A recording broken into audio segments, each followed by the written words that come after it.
course of that set. We'll have to see if MuteAce goes up 2-0 in this one. It's not the end, right? Like, we'll have to keep that in the back of our minds that it's always a possibility from Puppeh and see where it goes. But MuteAce also very, very, very capable of just making this shutout. So we'll have to see where it, how it goes. We'll have to see where it goes too, because I think in this matchup, more than a lot of the other ones that we've seen, stage is actually going to be a pretty big factor. They could, of course, just run PS2 the whole time. It's happened. It's happened many times. They could also counterpick, and that would be pretty cool. We're on Small Battlefield at least. That's not PS2. I do like this stage choice. I think both of these characters utilize platforms pretty well. I think it's really solid for Squirtle to have like a smaller space that they can he can approach really easily with, and like pressuring Peach becomes so important. But MuteAce is one of those people who has great movement and who can get in on you very quickly, despite Peach not necessarily being the fastest character. And right. MuteAce is constantly learning things. I don't know if you saw the MuteAce tweet earlier where he was talking about Sora J and how he manages to move so fast. So maybe we're going to get to see MuteAce pick up some of those techniques that he didn't even know existed and are going to get to move that fast eventually. But hey, that up B is going to do some serious damage onto MuteAce's first stock. Yeah, don't let how good... Oh!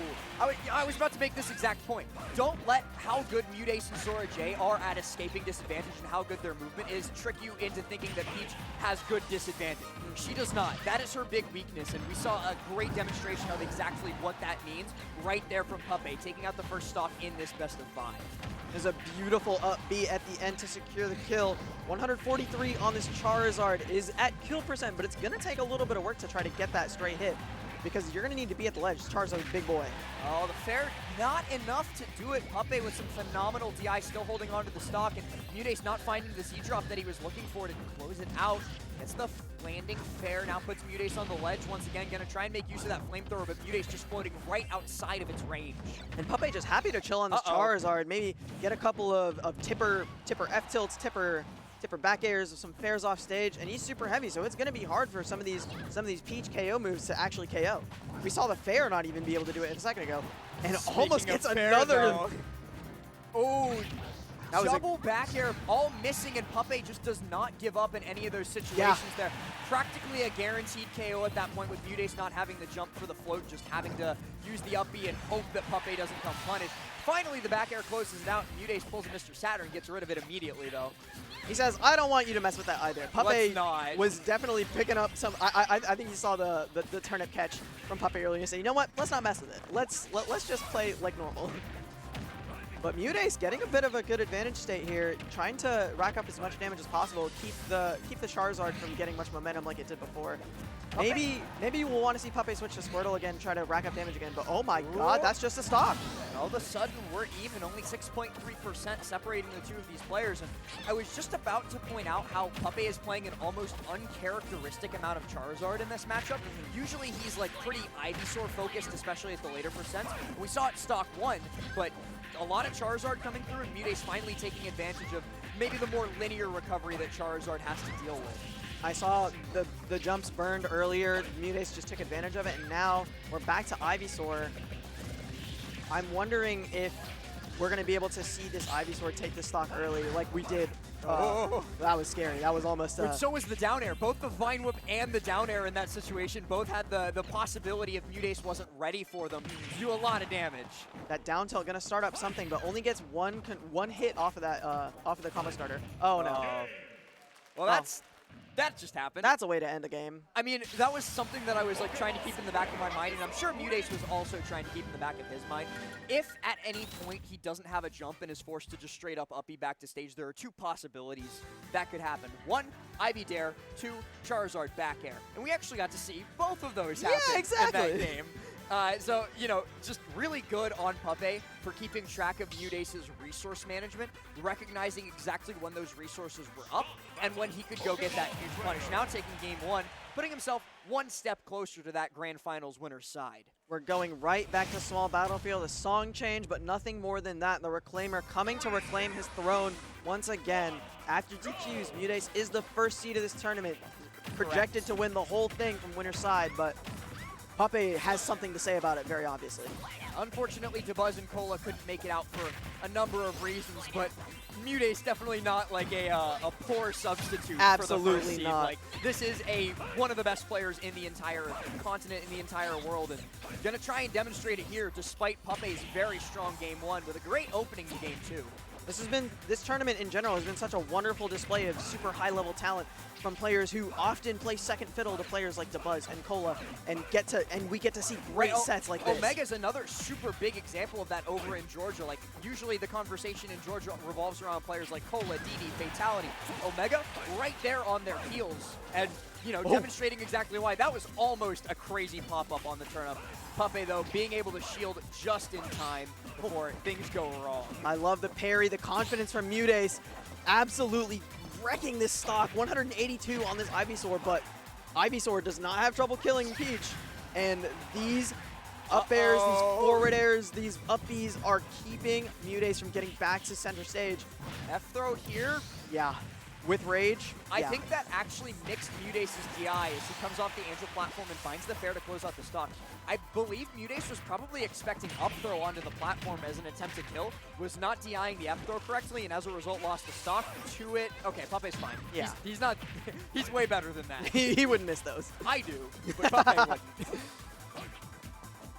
It probably was a bit of a mix-up, and I think that was really good awareness from Puppeh to know that F throw with Rage would be able to do that, even with probably with okay DI. So well done for that. But MuteAce bringing it right back, not seeing a repeat of game one where we saw Puppeh live forever on that Charizard. Yeah, we're almost perfectly even, but we did see Puppeh live to like 190 on that first stock, so maybe a little bit of a repeat on the I can live forever, you can't kill me, nana, because that's definitely what Puppeh is going for in terms of his play style in this set. Oh my goodness, the shield pressure. Puppeh's shield gonna get very low, and we'll see if MuteAce is gonna be able to capitalize on that. Maybe get a shield play. Oh! Nice little conversion there on the Z drop. That was cute. I like what I'm seeing from MuteAce's Peach right now, but it's far from over at the moment as Puppeh makes the swap onto Ivysaur. Misses the dare, but looking for the up air right now. That landing up air is such a huge threat when you're stuck in shield. I liked the timing mix-up on MuteAce's up B. Definitely mixed up Puppeh and managed to get back to the ledge because of that. And this is a bit of a dangerous situation. Peach can just blow you up so quickly sometimes, and so much damage being added, but the up smash is finally going to take me stock. And 44%, not too bad, but still a slight lead for MuteAce. Now Puppeh coming down, trying to punish that Angel platform landing from MuteAce with the back air, but MuteAce gets out before it starts to string. We've all seen like the 5 back airs carry across the stage before, and MuteAce not looking for a demonstration. Tries for the dash attack out of the turn-up toss, but still, Puppeh not really been able to get up too much damage. I might have spoken too soon on the back air thing, though. 26% only on this last stock to 111 of Puppeh, and this is a solid conversion. We're an edge guard away from a 1-1 situation in this winner's finals set. They're not going to connect, but Puppeh back to center stage, and he's going to be looking for these rage KOs at 40% with a back air. Ooh, the winky face. Just so much like being thrown at Puppeh all at once, and he's still alive. Oh, no, not alive. I thought he had one more jump. One of the turnips must have stolen the jump when I didn't see it. So MuteAce closing out that game pretty comfortably. Only about 26% was tacked on, and so MuteAce comfortably able to bring it back to 1-1. Adaptation was so fast. I wonder if we see, we just got an achievement we for just something. got an achievement. What was the achievement? What was the achievement? We need to know. Someone's got to tell us. Oh, it's gone It's now. They're too back late on now. stage select. We'll never know. We'll have to ask MuteAce it was probably one of the milestones, like play 5,000 battles Something or something like that. I would almost imagine, but let's go us. Let's go us. Just roll with it, baby. We're unlocking achievements every day. I wonder what the stage pick is going to be. I wonder if Puppeh's like, hey, let's go somewhere else. Let's mix it up. Hollow Bastion. Okay. Puppeh does have a couple of the characters, but I doubt the PT is getting switched off. I don't think this deep in bracket. I know Puppeh has a crazy wolf, but probably not going wolf against MuteAce. I doubt it. Yep. Okay. PT Peach. Not swapping up. MuteAce also in the same vein has that Palutena. And the Bayonetta. And the Bayonetta as well. The legendary Bayonetta. I would almost guarantee we are not going to see the Bayonetta. MuteAce Bayonetta in winners finals. Hollow Bastion is the pick here. I like I always love seeing how top players are able to play around this middle platform. It's a little bit wider than other platforms that we see like on Small Battlefield on PS2, and that the amount of space that you have between the ledge and the platform is always kind of interesting to see how they can use it for recoveries, and it's just fun in general. I like seeing people shark underneath it as well. It's just a big umbrella in so many words. You can just hide underneath it, make it so difficult for most characters to land on top of you, make it so difficult, and also force horizontal approaches because they have to either come at you through the platform, which is really hard, or come at you from directly in front without that horizontal or without that vertical angle. And neither one of those is all too appealing against a Peach floating in place. Absolutely. MuteAce demonstrates right there. Only 7.5% taken on that dominant first stock from MuteAce. That's what we want to see out of the first seed of this tournament. After high, but actually getting beat out by Puppeh. Uses the Peach Bomber and gets fully past Puppeh. Now we're seeing the Nair, Dare fair. Okay. Beautiful stuff from these combos. MuteAce just always such good pressure because you know that if he gets that one combo starter, you're taking 70. 93 now on Puppeh's second stock.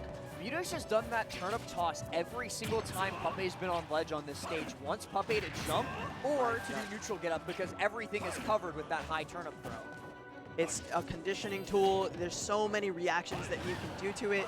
It's been so useful for his game plan against so many different players, and it's proving to be very, very useful in this Winners Finals as well. Down air coming through to punish the get up, and wow, ping pong straight into the back air. Now a dot eyes in hand. Puppeh's got to be careful. The dot eyes falls down, and now is actually in Puppeh's hand, but MuteAce catches it. This item play is insane and also terrifying. A nice catch from both players, but MuteAce proves to be the more experienced. 4,000,000%. That was close. That was not 4 million, but it was a lot. 59. Ooh. And still not a stock for Puppeh. Oh my goodness, I can't believe MuteAce is still alive. Oh no, the whiff for Puppeh. That's so unfortunate. He does eventually get the stock, but that whiff has got to feel a little bad. That just feels terrible. On your own counter pick as well. This is turning out so poorly for Puppeh. He still lives. He lives, but he's going to take so much percent in the process. And having to go Charizard in his ledge trap is so scary. I think all of these characters get ledge trapped pretty easily by Peach. It's not the best of recoveries, but Charizard definitely the worst among them. Definitely.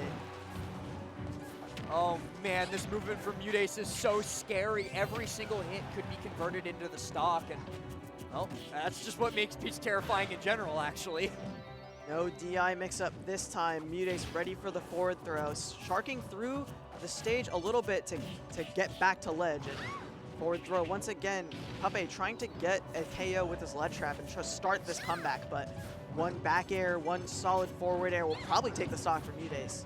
MuteAce definitely looking for it, but this is going to be another F throw. It's not going to be enough to KO without the DI mix-up this time, though. So MuteAce still going to be able to comfortably get back to stage. Getting off ledge is a different question, though. Puppeh's actually just going to give it away there. Up throw? Up throw does kill here. So we do have a last stock situation, and I've seen Puppeh steal these before. Puppeh. Like, back throw bear could absolutely kill here, and MuteAce has to be careful of that. 2 tomahawks in a row don't lead to anything for MuteAce. It's going to need to be a solid conversion here, and there it is. That's what it is. There was a split second there where I thought that Puppeh actually lived, because no rage on Peach, and Hollow Bastion's on the larger side. I was like 95% certain that Fair killed, and then like he didn't die immediately, and I was like, hang on. But no, MuteAce does secure game number 3. We're going to game 4 on, looks like PS2. Come on, pick the right one. Pick the right music. Yes. That's good.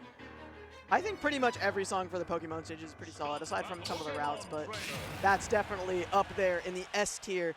And MuteAce, we've seen adapted so quickly after that Game 1 loss. Yeah, we were talking about Puppeh's adaptation, especially like against the Kirby Kid and potentially against MuteAce here.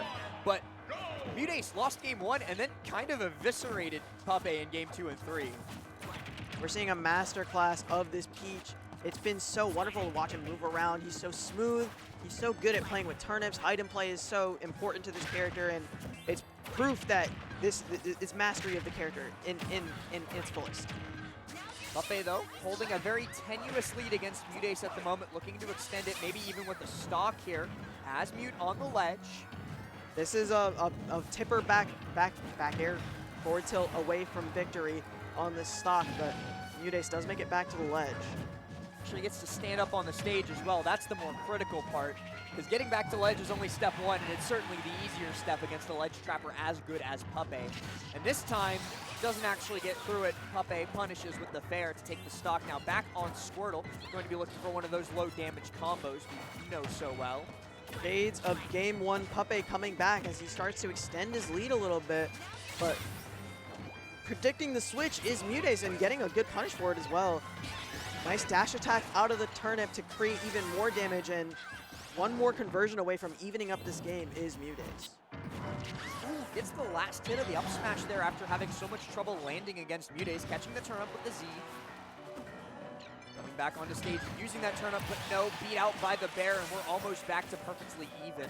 MuteAce not allowing Puppeh to keep this lead at all. There is no feeling comfortable in this matchup. You are not allowed to keep a lead when this peach is on the screen. Dude, MuteAce is so oppressive. It feels like every second of every game there is an option out or an option being threatened that could potentially do so much or take a stock. And we're seeing that here and now. Puppeh having so much trouble landing, having so much trouble getting out of shield against MuteAce. MuteAce is playing super aggressive, not letting Puppeh breathe at all, and the shield pressure, the pressure in general, the corner pressure from MuteAce has just been impeccable the entire set.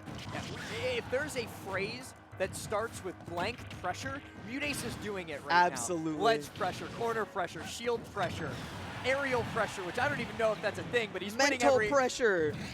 He's winning everything. Every single one of these combos is just a little bit more on the mental side.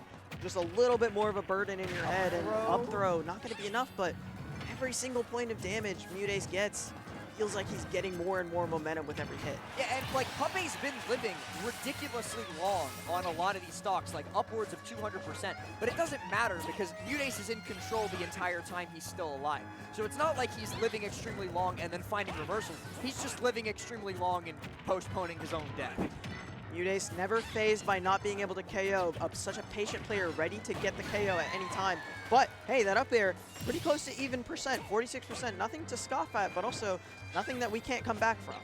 Definitely not out of the realm of possibility, but Puppeh definitely needs to find some footing on stage here, not just finding those stray hits in the air-to-air.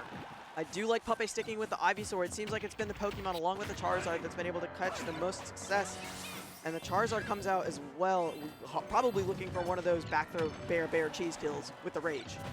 More likely than not, that is Puppeh's win condition here, unless he can find something crazy. But it's looking like this could be how it starts. No, MuteAce finds the bear out of shield. Flare Blitz to get back on stage, is punished with dash attack, so Puppeh is right back where he started. In the air, trying to land against Peach. The bear, not enough to do it, so MuteAce needs to find one more hit, but I think that's it. That should be it. Yeah. Great stuff to MuteAce. Moving on to Winter Side Grand Finals, 3-1 over the multiple time Just Roll With It champ, Puppeh. I don't know about multiple time Just Roll With It champ. I think maybe one time. Maybe one time. Okay. I'm not 100% certain he's on been that statistic. in top 8 and top 4 of a lot of multiple them. top 8er, multiple grand finalists.